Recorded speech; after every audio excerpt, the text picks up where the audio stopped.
What? No, it's just... It doesn't kick. I don't feel it kicking.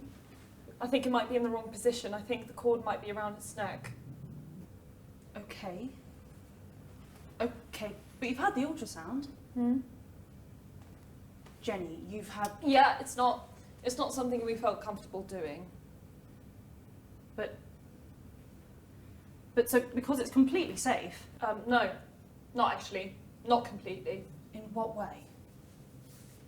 Jenny, in what? No, because you're going to shout at me. I won't shout at you. When have I They've ever? done animal studies. Which animals? Mammals. Which mammals? Rats. Rats. Okay, and what did they find in these? Oh, just brain injuries, dyslexia.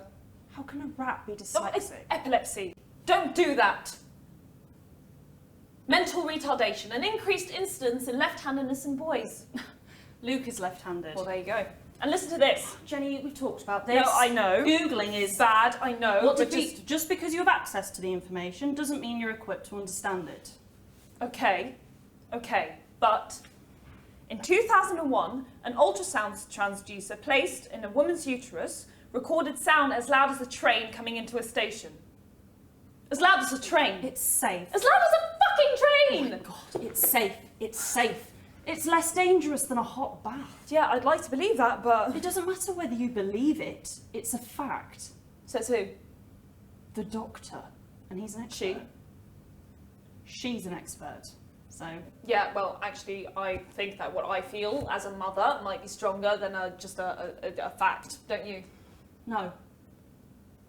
Well, it's not like there's a single version Yes, of... there is. Well, there is that's a very absolutely... Western way of saying it. A what? I'm just saying. Western. I'm just saying! You live in Luton. Don't! Shouting at me. It doesn't kick, it doesn't move, I think it might be dead. I promise you there is nothing to worry about. Yeah, well, there's a higher rate of downs. From an ultrasound? No, in IVF babies. Statistically? Statistically, yes. Statistically, in IVF babies, there's a higher rate of downs and death. Statistically, yes. And all I'm saying is that I'm allowed to make my own decisions about what's best for my... Because at the end of the day, who's in charge? Fucking statistically, who's in charge, Alice? You are. Thank you.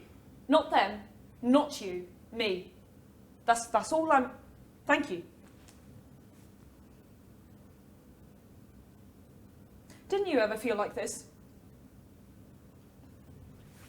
I'm sorry. I wish I could. But actually, I felt sort of amazing. Like tuned into some weird frequency because I understood for the first time. This is what my body is for.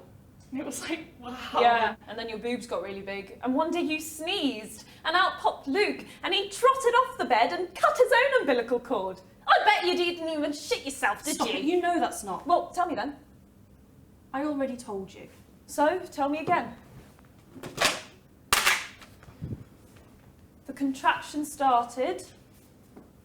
Go on. Please. Please, Alice.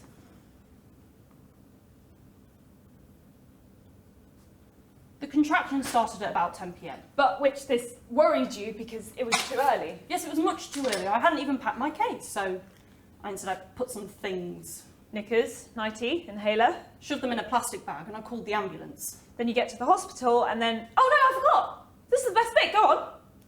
The midwife was a man! I nearly said, no, I don't want you, I want a woman. Because this is a very exposing process.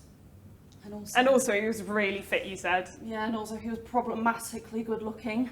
But then he said, is your husband or partner on his or her way?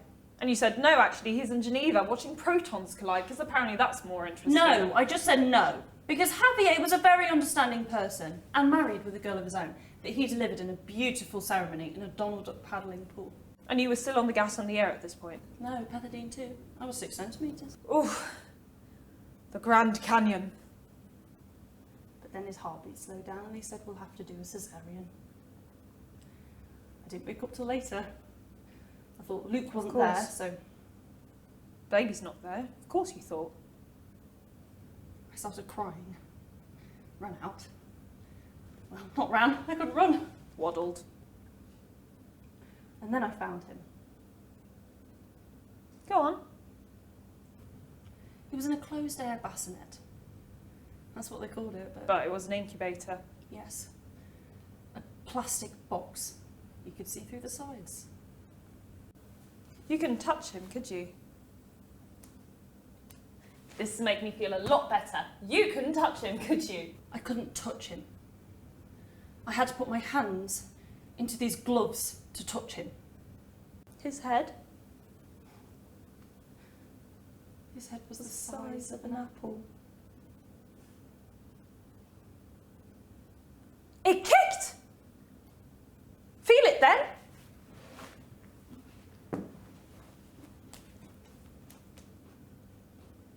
Wait, it might do it again in a minute.